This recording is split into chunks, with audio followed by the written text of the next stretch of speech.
మధ్యాహ్నం నిద్రలోకి జారిపోయిన మేఘనాకి తల్లి రూపం కనబడింది. కన్నీళ్లు పెట్టుకున్న దృశ్యం. ఆ దృశ్యం కలలా ఉండగానే ఉలిక్కిపడి లేచింది మేఘన. ఎల్లుండి తన పుట్టినరోజు అని అమ్మ చెప్పినట్లుగా అనిపించింది. ఎప్పుడూ మర్చిపోయిన ఆ రోజు అనుకోకుండా గుర్తుకు రావడం ఆమెకు కొంత ఆశ్చర్యాన్ని, కొంత విచిత్రమైన భావాన్ని కలిగించింది. ఎవరో తలుపు కొడుతున్న శబ్దం. ఫ్యాన్ ఒక్కసారిగా ఆగిపోయింది. కరెంటు పోయినట్లుంది. కాలింగ్ బెల్ కూడా మోగపోయింది. అయితే తలుపు మీద మళ్ళీ కొట్టిన శబ్దం. మేఘన నెమ్మదిగా లేచింది. ముఖం, మెడ, చేతులు చెమటతో తడిసి ఉండగా కొంగుతో తుడుచుకుంటూ ముందు కడిగేసింది. తలుపు తీసింది. ఎదురుగా రాజమ్మ నిలబడి ఉంది. రండి పిన్ని అంటూ లోపలికి వెనుతిరిగింది మేఘన. తల్లిపోయినప్పటినుంచి రాజమ్మని ఆమెకు పెద్ద దిక్కు. కాఫీ కలిపి చేతికి కప్పిచ్చింది. ఏంటి పిన్ని చెప్తానన్నారు అంటూ మేఘన అడిగింది. రాజమ్మ కాసేపు మౌనంగా మేఘనని గమనించింది. ఆప్యాయంగా నవ్వుతూ, ఎలాగైనా నువ్వు పెళ్లి చేసుకొని ఓ ఇంటిదాని అవ్వాలి మేఘన అంది. మేఘన నవ్వింది. మీకు నా మీద ఎంతో అభిమానం, అందుకే అలా అంటున్నారు. కానీ ఆ మాట మర్చిపోండి అంది మేఘన. కాదు, నేనొక ముఖ్యమైన విషయం చెప్పడానికి వచ్చాను అంది రాజమ్మ. ఆ మాట వినగానే మేఘన గుండెల్లో అనేక అనుమానాలు ఉప్పొంగాయి. ఒక్కసారిగా గుబగుబలాడింది. ఏంటి ఈమె చెప్పబోయే విషయం ఏంటి అన్నట్లు చూసింది రాజమ్మ వైపు. చంద్రశేఖర్ గారు తెలుసు కదా అంది. చంద్రశేఖర్ మాస్టరేనా అంది మేఘన కాస్త ఆశ్చర్యంతో. అవును, ఆయనే. తెలుసు కదా, ఆయన పెళ్లి చేసుకోవాలనుకుంటున్నాడు. మొన్ననే రిటైర్ అయ్యాడు. 2 కోట్ల ఆస్తి కూడా ఉంది. 60 దాటాడు. నువ్వు ఒప్పుకుంటే నిన్ను చేసుకుంటాడు అంటూ రాజమ్మ మాటను ముగించింది. మేఘన ఏదో చెప్పబోయింది. నువ్వు చిన్నపిల్లవేం కాదు. ఎల్లుండి నీ పుట్టినరోజు. 40 వస్తాయి. అమ్మలాంటి ఈమెకి తన పుట్టినరోజు గుర్తుందంటే చిత్రంగా అనిపించింది. నాకిప్పుడు పెళ్ళేంటి పిన్ని అంది మేఘన తేలిగ్గా. అలా అనుకో. నీకంటూ ఒక ఇల్లు, వాకలి, కాస్త డబ్బు, స్వేచ్ఛ, స్వాతంత్రంగా బ్రతకాలి. ఏది కావాల్సినా దర్జాగా నీ చేత్తో నువ్వే ఖర్చు పెట్టుకోవాలి. అవన్నీ నీకుంటాయి నా మాట వింటే అంది రాజమ్మ. అంతా నీ ఇష్టంలాగే చెప్తున్నావు అంది మేఘన. నా ఇష్టం కాదు, ఆయనే నోరు విప్పి అన్ని సంగతులు చెప్పాడు. ఇప్పుడు అతనికి 50,000 పెన్షన్ వస్తుంది. ఎటు తిరిగినా నీ జీవితం హాయిగా గడిచిపోతుంది. ఇవన్నీ వ్యాపార ఒప్పందాలు. మేఘన తల తిరిగింది. పైకేమీ మాట్లాడలేదు. ఉలిక్కిపడింది.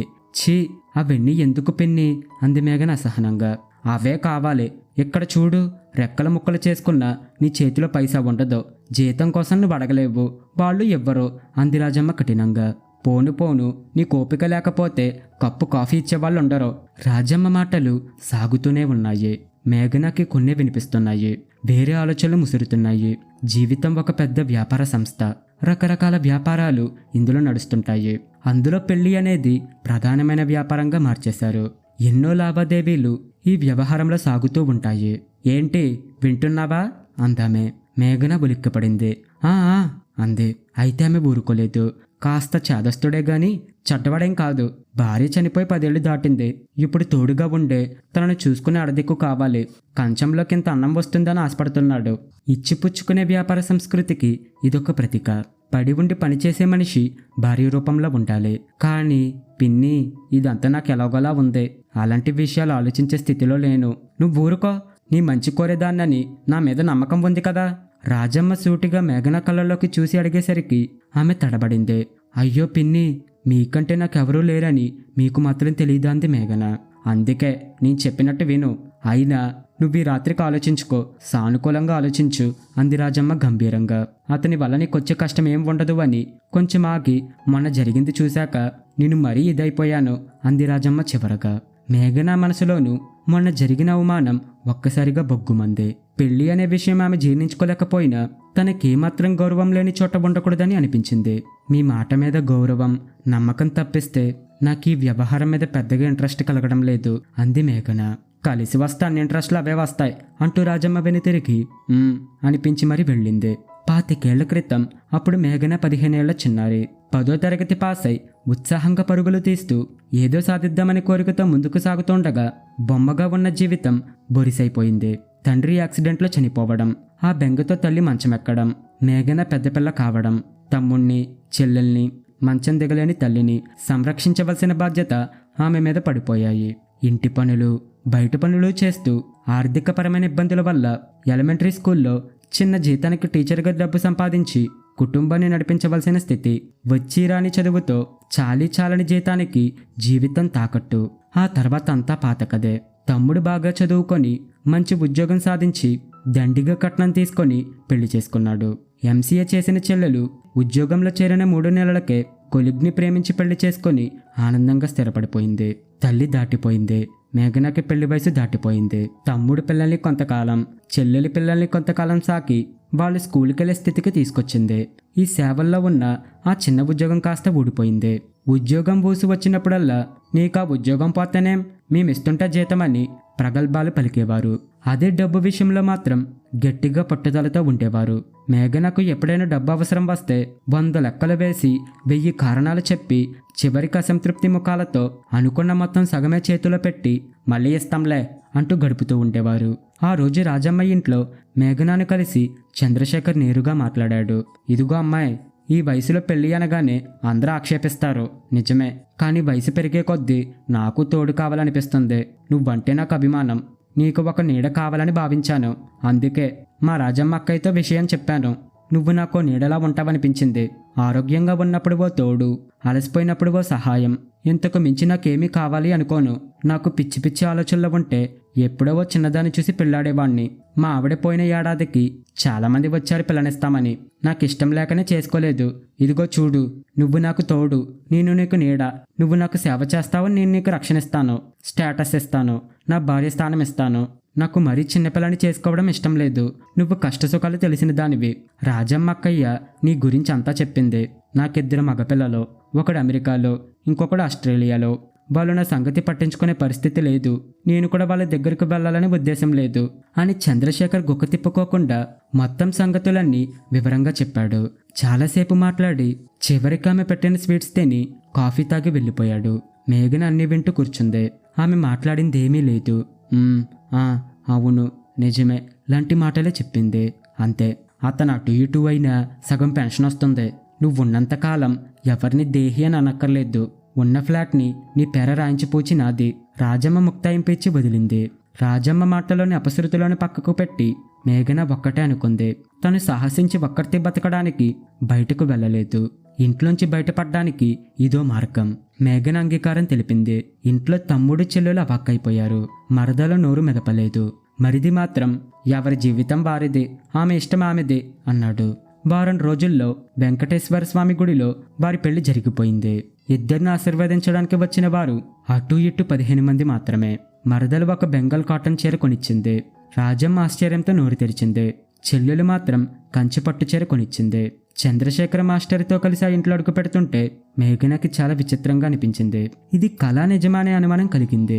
ఈ ఇల్లు తన సొంతం అనుకున్నప్పుడు చిన్న ఆనందం కలిగింది. అందరికీ భోజన ఏర్పాట్లు రాజమ్మ చూసుకుంది. ఇంట్లో అడుగు పెట్టగానే చంద్రశేఖర్ తన లెక్చరింగ్ మొదలుపెట్టాడు. ఒక్కసారి మాట్లాడడం మొదలు పెడితే ఆయన మాటలు ఓ పట్టాన్ని ఆగవు.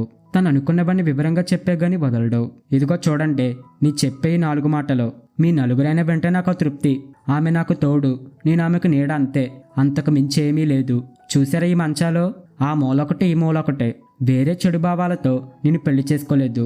ఆమెకి నా భార్య స్టేటస్ ఇచ్చాను. ఒక పునిస్త్రీగా గుర్తింపు కలగజేశాను. ముత్తైదువుగా ఆమె సమాజంలో కలకలలాడుతూ తిరిగే వసతి స్థాయి కలిగించాను. అదే నా కోరిక. రేపు ఓ శ్రావణ మంగళవారం నాడు ఆమె గౌరీదేవి, ఓ శుక్రవారం నాడు ఆమె వరలక్ష్మీదేవి. ఆ మంగళసూత్రాలు, ఆ నల్లపూసలు, ఆ మట్టెలు ఆమె అస్తిత్వ చిహ్నాలు. అదే నా కోరిక. ఇలా సాగిందతని ధోరణి. అతను ఎంతసేపు స్త్రీ భర్తకు చేయవలసిన విధులు, పాతివ్రత్యం అంటే ఏంటి అంటూ వివరిస్తూ ఉత్తమ గృహిణి లక్షణాలను పదే పదే చెప్పి వదిలాడు. అక్కడున్న కొద్ది మందికి ఆ మాటలు అసౌకర్యంగా అనిపించాయి. ముఖాలు ఎలా పెట్టాలో అర్థం కాక అవస్థపడుతున్నారు. ఆ మంచాలు చూశారు కదా, ఒకటి ఆ పక్క, ఇంకొకటి ఈ పక్క. కొందరికి ఒళ్ళు మండిపోయింది. అయినా మర్యాద కాదని ఊరుకున్నారు. మేఘన మాత్రం భోజనాల ఏర్పాటులో రాజమ్మకి సహాయం చేస్తూ లోపలే ఉండిపోయింది. రాజమ్మ మాత్రం కర్ణకర్ణిగా వింటూనే ఉంది. అన్ని సర్దేసి వచ్చి, లేలే తమ్ముడు, వడ్డాన పూర్తయింది, అందరూ ఆకళ్ళ మీద ఉన్నారు, కబుర్లు తర్వాత అంటూ అందరినీ లేపింది. బతుకు జీవుడా అని అంతా లేచారు. సాయంత్రం ఇంటికి వెళ్తూ మేఘనాన్ని పక్కకు పిలిచి, చాదస్తుడే గాని మనిషి మంచివాడే, భయం లేదు. నువ్వు మరీ ముంగిలా మాట్లాడకుండా ఉండకు. కాస్త మాట్లాడితేనే కదా అన్నీ తెలిసేది అంటూ హితబోధ చేసి వెళ్ళింది రాజమ్మ. చంద్రశేఖర్ ఇల్లంతా అటు ఇటు తిరుగుతూ పరిశీలించాడు. మేఘన శుభ్రంగా ఇంటిని సర్దింది. 7 గంటలకు వంట సిద్ధం చేసింది. అతడు స్నానం చేస్తానంటే వేడి నీళ్లు తెచ్చిపెట్టింది. అనే మాటలు తప్ప వాళ్ల మధ్య పెద్ద మాటలేం సాగలేదు. చంద్రశేఖర్ మాత్రం స్వాగతంగా సమాజం గురించి, స్త్రీ గురించి, వాళ్ళ నడవడిక గురించి, తన నిస్వార్థం గురించి ఏవేవో మాట్లాడుతూనే ఉన్నాడు. అన్నం తిని వంట మెచ్చుకున్నాడు. ఈ మధ్యకాలంలో ఇలాంటి భోజనం తినలేదు అంటూ చంద్రశేఖర్ తృప్తిగా లేచాడు. ఆ మాటలు వినగానే మేఘన మనసులో ఆనందం వెల్లివిరిసింది. చేసిన పనికి అభినందన లభిస్తే ఎవరికి సంతోషం కలగదు? ఇల్లు సర్దుకొని తిరిగి వచ్చేసరికి 2 మూలలున్న మంచాల్ని కలిపి ఒకటిగా మార్చాడు చంద్రశేఖర్. మేఘన అయోమయంలో పడింది, కానీ నోరు మెదపలేదు. ఈ మనిషిని ఎలా అర్థం చేసుకోవాలి అనే ఆలోచన మేఘనాన్ని వెంటాడింది. ఎలా వచ్చి కూర్చో అన్నాడు చంద్రశేఖర్. 2-3 సార్లు పిలిచాక నెమ్మదిగా వెళ్లి మంచం మీద కూర్చుంది. ఆమె కూర్చోగానే అతను ఆమె గుండెలపై చెయ్యి వేసి నెమ్మదిగా వెనక్కి తోశాడు. ఆమె వెల్లికలా పడిపోయింది. అంతే, అతని శరీరం మొత్తం ఆమెని కప్పేసింది. ఉక్కిరి బిక్కిరి అవుతున్న ఆమె ఏం మాట్లాడాలో తెలియక మౌనంగా మారింది.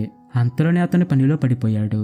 చేతులు, కాళ్ళు, నోరు, పెదవులు విశ్రాంతి లేకుండా చకచకా చలించిపోతున్నాయి. అంతవరకు మగస్పర్శ ఎరుగని మేఘనాకి ఊహకందని విధంగా అన్నీ జరిగిపోయాయి. పెళ్లి అని చేసుకున్నాక ఏం జరుగుతుందో ఊహించలేనంత అమాయకురాలు కాదు. కానీ అతని మాటలకు, చేతలకు పొంతం లేకపోవడం మేఘనకు అర్థం కాకుండా పోయింది. అప్పట్నుంచి తెల్లవారగానే మంచాల్ని వేరుగా జరపడం చంద్రశేఖర్ తొలి పనిగా మారింది. రెండో పని ఏంటంటే, ఎవరింటికొచ్చినా భార్యాభర్తల మధ్య ఉన్నది అమలని శృంగారమే తప్ప మరోటి కాదని గంటలు గంటలు హితబోధ చేస్తాడు. వచ్చిన వారికి ఆశ్చర్యం, మేఘనకు అసహ్యం రోజురోజుకి పెరిగిపోతున్నాయి. ఎవరు ఏమీ అడక్కపోయినా మంచాల వ్యవహారం, ప్రత్యేకంగా అదే ప్రస్తావన. అతని పిచ్చి చూసి చూసి ఒకరోజు పెద్ద పోట్లాట వేసుకుంది మేఘన. మీరు నన్ను పెళ్లి చేసుకున్నాక ఇలా అందరికీ మన మధ్య ఏం లేదని చెప్పడం ఎందుకు అని మేఘన గట్టిగా ప్రశ్నించింది. అందరూ నన్ను తక్కువగా చూస్తారు, ఈ వయసులో వీడికి పెళ్ళం కావాల్సి వచ్చిందని నవ్వుతారు అన్నాడు చంద్రశేఖర్. నిజంగా కావాల్సింది వచ్చింది కదా, అయినా ఎవరో మిమ్మల్ని మంచాల గురించి అడగనప్పుడు వచ్చిన ప్రతి వాళ్ళకి మీరెందుకు కూర్చోబెట్టి చెప్తారు అరిచింది. ఇదిగో మళ్ళీ విను, నువ్వంత చిన్నతనం ఫీల్ అవ్వాల్సిందేం లేదు. నువ్వు నాకు తోడు, నేను నీకు నీడ. నీకు నా భార్యగా స్థానమిచ్చాను. నువ్వు నాకు సేవ చేస్తూ ఉంటే చాలు, ఇంతకు మించి మాట్లాడితే ఊరుకోను అంటూ చంద్రశేఖర్ రగడ చేశాడు. ఇతనికేమైనా పిచ్చా అనుకుంది. చంపేస్తాను అంటాడు కానీ దగ్గరికి రాడు. ఒంటి మీద ఒక్క దెబ్బ వెయ్యడు. దూరంగా చిందులు తొక్కుతాడు. పనికిరాని వాదమేదో చెప్తాడు. వినకుండా ఉండే వీలు కూడా ఉండదు. ఇదిగో ఇలా చూడు, నా మాటలు వినకుండా తప్పించుకుందామనుకుంటే కుదరదు, చంపేస్తా అంటాడు. ఆ క్షణంలో మేఘనకి భయమేస్తుంది. కానీ అతనేమో దగ్గరికి రాడు. ఈ దేశంలో స్త్రీకి వివాహం ఒక జీవనోపాధిగా మారిపోయింది. ఆమె బ్రతుకు గడవడానికి పెళ్లి చేసుకోవాలి. భర్త పోషిస్తాడు, కూడు గుడ్డ, ఇల్లు వాకిలి ఇస్తాడు. దానికి ఆమె అతనికి చాకరీ చేస్తుంది, సుఖాన్నిస్తుంది, పిల్లల్ని కంటుంది, పెంచుతుంది. కొట్టినా తిట్టినా నోరెత్తదు, బానిసలా పడి ఉంటుంది. మేఘన ఆలోచిస్తుంటే తన మీద తనకే చిరాకుగా కోపంగా ఉంది. ఏదో విధంగా తను ఒంటరిగా బ్రతకాలనుకోలేదు. ఏదో భయం. తమ్ముడి సంసారంతో కలిసి ఉంటే తనేదో వాళ్ళ రక్షణలో ఉన్నట్టు ధైర్యం. అక్కడ అనుమానాల్లోంచి ఇక్కడ రక్షణ అనే నరకంలో పడింది. అంతేగాని తను స్వాతంత్రంగా స్వేచ్ఛగా ఉందామనుకోలేదు. ఏదో భయం. హింసలకు ఎన్నో రూపాలుంటాయి. ఇది ఒక రకం. మాటలతో చేసే హింస, వాగుడుతో మనసును గాయపరిచే హింస.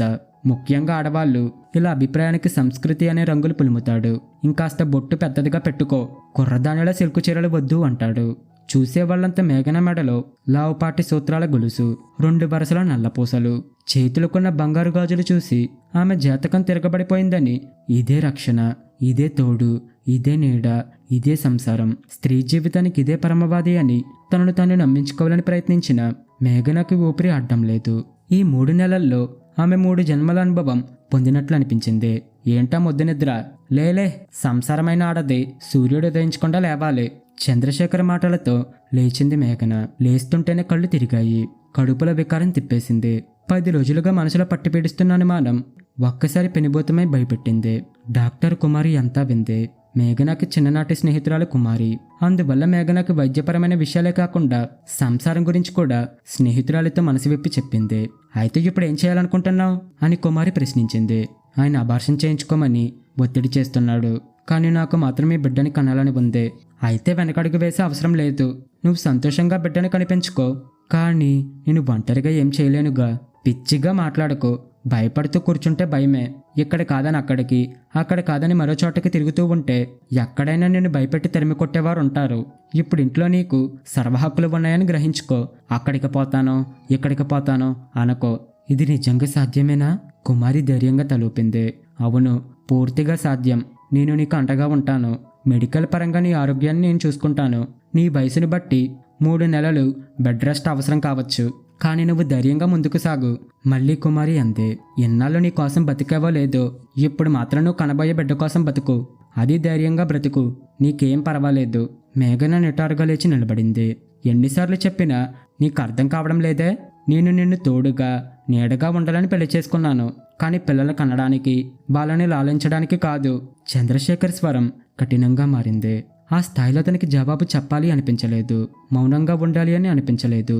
ఒక్కసారిగా కుమారి మాటలు గుర్తుకొచ్చాయి. మాట్లాడకుండా కూర్చోకూడదు. స్తబ్దత వదిలి చైతన్యం తెచ్చుకుంది మేఘన. మీరు గట్టిగా రవకండి. మీరు చెప్పినట్టు అబార్షన్ చేయించుకోను. బిడ్డను కంటాను. మేఘన స్వరం స్థిరంగా నిశ్చయంగా ఉంది. ఆమె మాటల్లో భయం లేదు, సందేహం లేదు. వీల్లేదు. మీరెవరు వీల్లేదనడానికి? పిల్లల్ని కనాలో వద్ద నిర్ణయించుకునే అధికారం తల్లికే ఉంది, తెలుసా? అదేం కుదరదు. నేను ఒప్పుకోను. నాకెంత వండి పెడతావని, లేకపోతే సాయంగా ఉంటావని చేసుకున్నాను గాని అతని మాట పూర్తి కాకుండానే చాలింకా. అదే పనిగా మళ్ళీ మళ్ళీ అవే మాటలు చెప్పకండి. మేఘన కంఠం ధైర్యంగా మారింది. అది కాదు, చెప్పింది అర్థం చేసుకోవేం? అతని గొంతులో తొలిసారి సంకోచం కనిపించింది. ఇప్పుడు ఆమె మాటల్లోనే కాదు, చూపుల్లోని బలముంది. మేఘన కళ్ళు మూసుకొని కుడిచేయి పైకెత్తి అరచేయి చూపిస్తూ ఆపండే, మాటలొద్దు అందే. చంద్రశేఖర్కి చిన్న భయం లాంటిది కలిగి ఒక్కడుగు వెనక్కి వేశాడు. అంతవరకు తలుపు దగ్గర నిలబడి ఉన్న రాజమ్మ మొత్తం విందే. మనిషికి ధైర్యం లేకపోతే బతుకు భారమే. మేఘనకు నేను లేనా అండగా అని మనసులో అనుకుంటూ ఏమీ ఎరగనట్టు నిశ్శబ్దంగా లోపలికి అడుగు పెట్టింది రాజమ్మ. ఇది ఫ్రెండ్స్ ఈరోజు కథ. మీకు కనుక కథ నచ్చితే లైక్ చేయండి, షేర్ చేయండి. ఇలాంటి మరిన్ని కథల కోసం మా ఛానల్ని ఇప్పుడు సబ్స్క్రైబ్ చేసుకోండి. Thank you friends.